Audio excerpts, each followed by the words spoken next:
the change wherein the GOP was handed control of all three branches of government.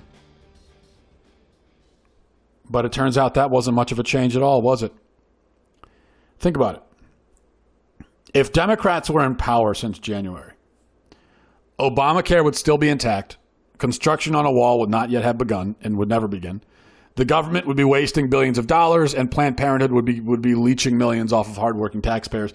And that's exactly what we've gotten with the alleged opposing party at the helm. I see no difference.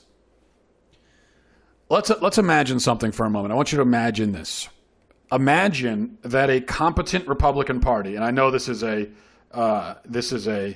real fantasy, but imagine a competent Republican Party existed, and they actually managed to defund Planned Parenthood, start building a wall, institute all their other policies and agendas that they pretend to support.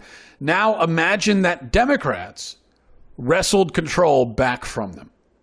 Do you have any doubt that they'd have Planned Parenthood funded again, the wall halted, and every other Republican initiative dismantled within days?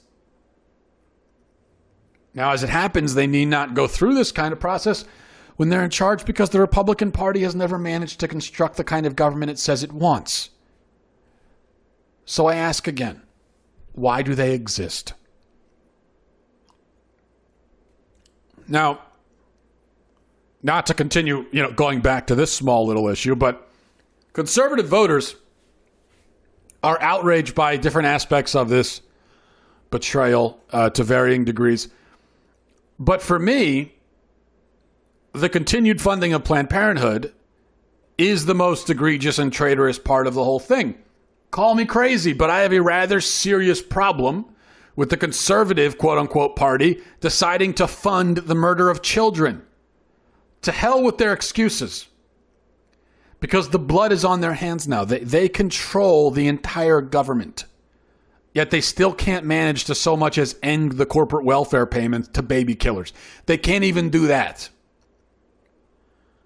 The most mind-boggling thing is that there is no downside for them to defunding Planned Parenthood.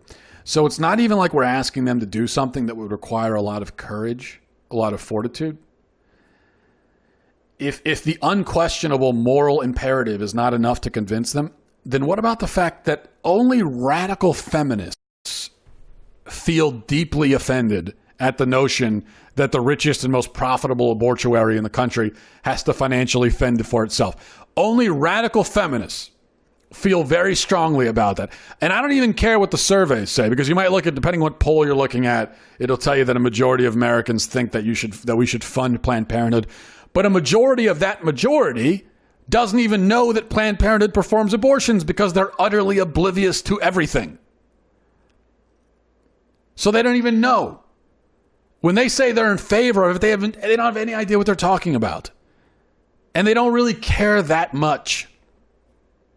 The average American, now I think the average American should care quite a bit about the fact that we're funding Planned Parenthood. But on either side of the equation, most Americans just don't care that much about it or about anything, but especially this. The only people that really care will be upset or radical feminists, and those people are never going to vote for Republicans anyway, under any circumstance, no matter how much sucking up they do. So where's the risk? You may as well defund them. Your voters won't be mad about it. And hey, maybe you'll save some babies in the process.